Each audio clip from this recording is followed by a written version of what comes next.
Friends, oh my gosh. So let's see the code, right? There's the code. Are we ready? Who's ready? Are we ready to go? Are we ready to go? Yes, yes, and yes, right? We're ready to go. So let's talk about this, okay? Let's go deeper into,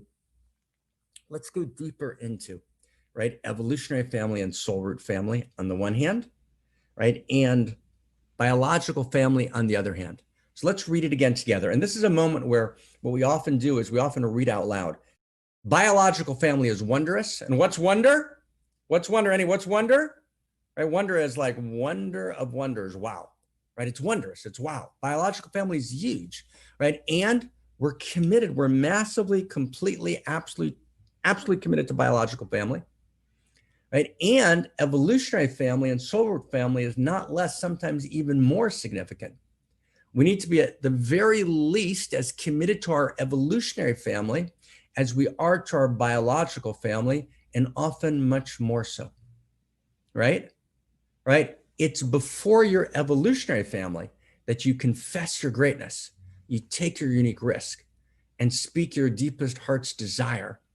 It's before your evolutionary family, your soul root family, that you can go the whole way in this lifetime, right? It's before your, right? In your biological family, you often get caught in the old patterns, right? You have to play small, right? In your evolutionary family, right? You can actually go all the way.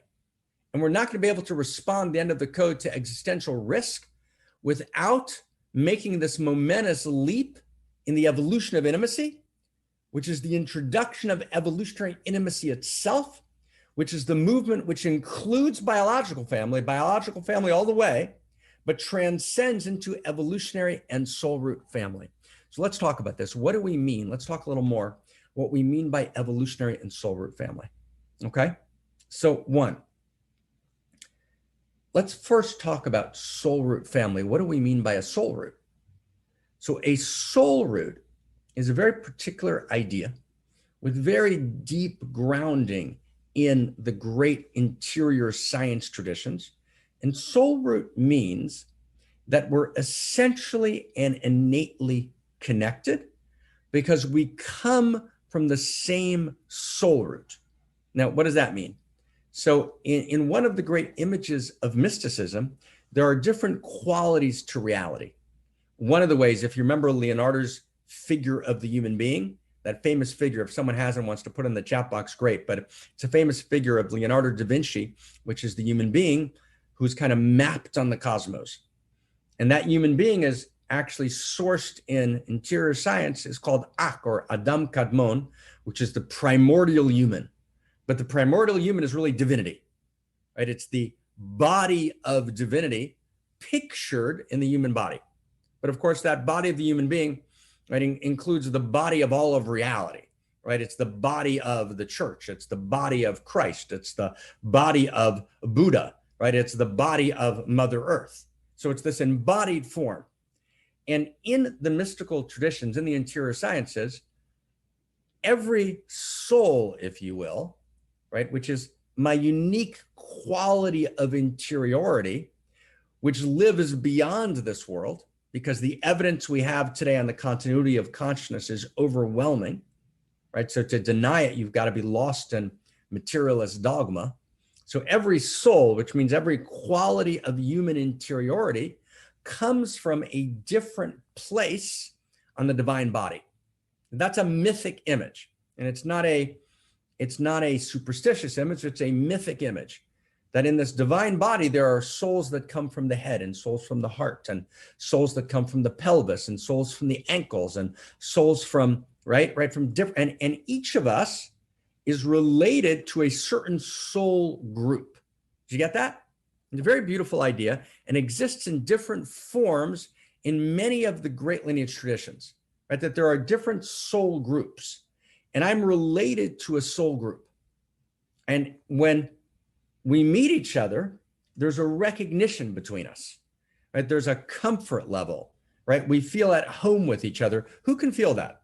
Who can just feel that in your body? Who can feel that idea? You meet people, that's your tribe. These are my people, right? I'm home here.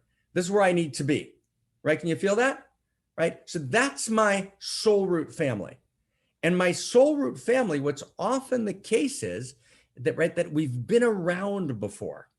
It's a very big deal. We've incarnated together before. And when I mention reincarnation, I don't mention it as a woo-woo idea. I mention it having done, a decade of very intensive research, empirical research into the evidence we have today on reincarnation, which is overwhelming. Read Professor Ian Stevens, University of Virginia. Very, very important data on information. Or Professor David Ray Griffin is a great Whiteheadian scholar on reincarnation. When I say reincarnation, I mean it very intentionally. Reincarnation is very clearly a dimension of reality. It's not over when it's over. And so the people that are my soul root family, these are people I've gone around with before. And the person who's my teacher, I often say to my students and beloved friends, right, this lifetime I might be the teacher, and last lifetime you were my teacher. And in this lifetime, of course, we're all teachers and students, and we're all powerful together, and we're all teaching each other. But there are also certain roles that we play.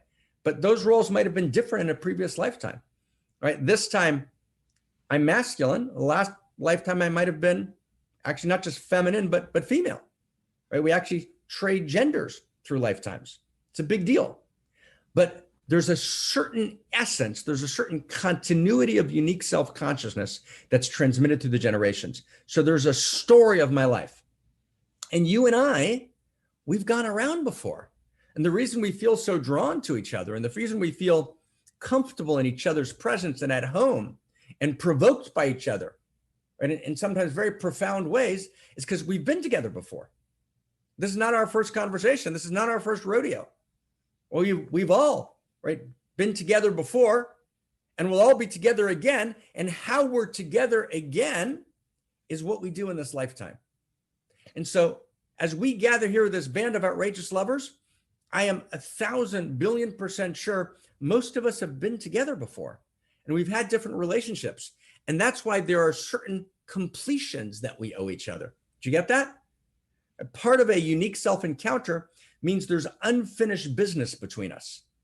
And we have to give each other a dimension of respect, and a dimension of integrity, and a dimension of love, and a dimension of engagement in this lifetime in order to complete that which was incomplete in a previous lifetime. Maybe in a previous lifetime, we didn't stay and we should have stayed. Maybe we needed to be loyal in a deep way, but we made pragmatic decisions. And so this lifetime, we're together to actually be profoundly loyal and fix something in cosmos. Maybe we betrayed each other in a last lifetime, and we need to become whole in this lifetime. Maybe we didn't love deeply enough, right? We just couldn't, right? We just couldn't do it. And in this lifetime, we can love in a new way. Maybe I was childless last lifetime, and in this lifetime, you're my child, or I'm your child, right? Wow, right? So soul root family means that we have history. Did you get that? We have history. We've met before. So it's deeper in that sense than only the biological family of this lifetime. We may have been biological family before. We might have been soul root family before, but we are deeply connected in our interior. We're deeply connected, and we have a debt to each other in a very deep and beautiful and real way, right? We're part of an ongoing story. This is not the first chapter. We're right in the middle. And the way you can identify this is you can feel, I've got business with this person. I want to walk away, but I can't, right? Or I don't want to walk away. I want to stay forever, right? This is where I belong. This is my home, and I'm willing to go all the way. Wow, right? And part of our place in the world, right? One mountain, many paths. Part of our soul root family is that we're committed to revolution. That we're actually a group of revolutionaries. Imagine an army unit forced to make war. They come together with a level of loyalty and a level of commitment and a level of grace. They've got each other's back in every way. They share in every way, right? All the old social status issues are erased in a foxhole. So we have some of that energy. But we're not going to make war. We're not going to kill. We're going to give life. Right? We're going to become the highest peace and the highest harmony that the world can be. We're going to create together a unique self symphony, and we need each other's instrument because we're a soul root family, right? It's like, wow. Now, let's stay really close. Biological family is not an accident, right? It's not a detail. The allurement of cosmos caused a series of relationships for generations, right, which created the conditions and the genetic structures and the interior genetic structures that manifested you in a particular place, in a particular time, to a particular family. And that's the precise set of conditions you need to emerge and manifest your unique self and your unique gift and your unique transformation. And so you've got an intrinsic relationship with that family, which demands loyalty, which demands respect, right? Respect, right? Respect is a beautiful word. Think Bob Marley, Jamaica, respect, man, respect. This deep honoring of family. It's different than love. It's much more important to honor your family than it is to love your family. Notice in the original text of Hebrew wisdom, it doesn't say any place, love your mother and father. No place. It doesn't say any place to love your husband or wife. No place. It says honor your mother and father, right? Honor your partner. Respect. Respect. When we get to outrageous love without respect, we're bypassing respect and honor. So I've got to respect and honor my biological family. And if we get that great privilege of being deeply in love in our biological family, that's gorgeous. That's beautiful. And we can do an enormous piece of work there. That's an enormously important part of our lives. And sometimes that's possible and sometimes it's not. But there's always respect and honor. There's always completion. There's always integrity. There's always loyalty, right, with my biological family. And when it really happens, there can be love. But never, right, your love is never exhausted by your biological family. When your love is exhausted by your biological family, you've turned your biological family into a modern form of idolatry. It's idolatry. This is the place that I love and not beyond. That's not true. That's not what love is. Love is a quality of feeling which allows you to see clearly. Love is a perception in which you open up and you feel the other and you hold them in a mutuality of pathos and a mutuality of recognition and a mutuality of purpose. And sometimes that's with your biological family, and you should have a real commitment to them. It's real, it's beautiful. Never bypass your biological family and never bypass biology. Biology is important. But just as important as biology is, right, is the network, the matrix of people that you meet along the way, which are not part of your biological root, they're part of your soul root. Evolution brought you into proximity. And the fact that we have today social mobility, the fact that we can travel between countries, we can travel between socioeconomic classes, we can travel between religions, we can travel between nationalities, and we can find each other soul to soul, heart to heart, interior to interior. That matters. That's what it means to be world-centric. I'm actually part of the community of men and women in the world, and there are unique self-encounters along the way that I feel particularly drawn to, particularly allured to, right? Does that make sense? I'm allured, I'm drawn. There's something to be done here. And sometimes we get married, and then sometimes we split up afterwards. But if it's biological family, right? I'm in the biological family world. We came together, right? We created a family, man and wife, right? Which is an expression of the biological world because we can have children. And then when we get divorced, we split up, right? Then we change the locks, we throw each other out, we demonize each other. No. If we were drawn together sufficiently to have a relationship, oh my God, that means we're part of the same evolutionary family. And maybe for a period of time, we're meant to be married. And maybe for the time afterwards, we're not, right? But we're together, right? We're part of the same soul root story. If I'm a Lord to you, if we came together, right? If we met, that meeting, right? We got to be loyal to that meeting. But then there's those people, we didn't just meet once, but we're deeply connected. We find each other in a deep way, right? That's my real evolutionary family, right? We're whole mates. We're not just role mates, but we're actually, right? We're soulmates. Our souls actually meet and kiss and touch, and we're whole mates. We're whole in and of ourselves, and we're for the sake of the whole, right? So that quality of being whole mates together for the sake of the whole, right? That quality of communion, or that comes from participating together in the evolutionary impulse, is unlike anything else. That quality of eros and intimacy that comes from sharing a vision, right? Looking at the same horizon, being committed to the same revolution, feeling the same suffering and outrageous pain, being committed to the same outrageous love, holding hands together, knowing that we need each other's instrument in the unique self symphony, hearing each other's instrument. That creates a loyalty between us, an integrity that's unimaginable. That's the band of outrageous lovers. And we have to give our all to each other. And sometimes our all means, right, my full feeling and presence. Sometimes our all means I show up with an enormous amount of time. I don't just kind of ration my time. How much time am I giving this? Am I getting paid or not getting paid? I show up and I give the resource of my time, which is invaluable. And I pour in my energy and time because this is my family. And sometimes it means, right, I pour in my finances because this is my family. And whenever someone's, by the way, doing their will and testament, I suggest to everyone, if you have enough funds, right, to help your children enough so they can get set up, they can get started in the world, that's beautiful, right? Many of us don't have that. I didn't receive any funds like that. But if you have that, and that's a blessing, that's great. But don't leave everything to your children.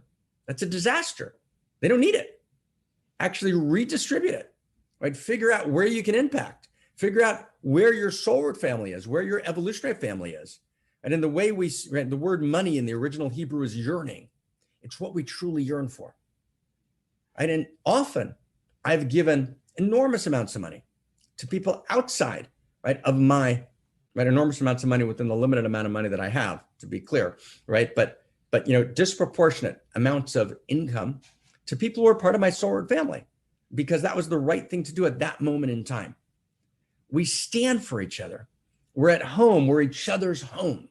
We actually become each other's home in some profound way. This is a very big deal.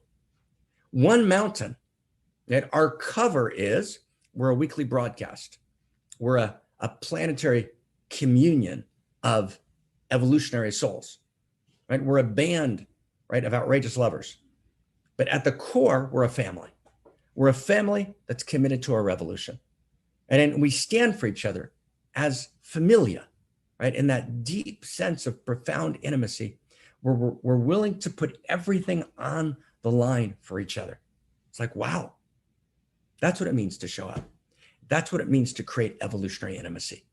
And the way we're going to actually create a unique self symphony, which is the next stage of the self-organizing universe, is to have that experience. I'm going to show up for you all the way. I'm going to lay it all on the line for you. Not just for my son or for my uncle or for my daughter or for the person, right, who's my partner. Yes, for all of those. Those are gorgeous. Those are everything.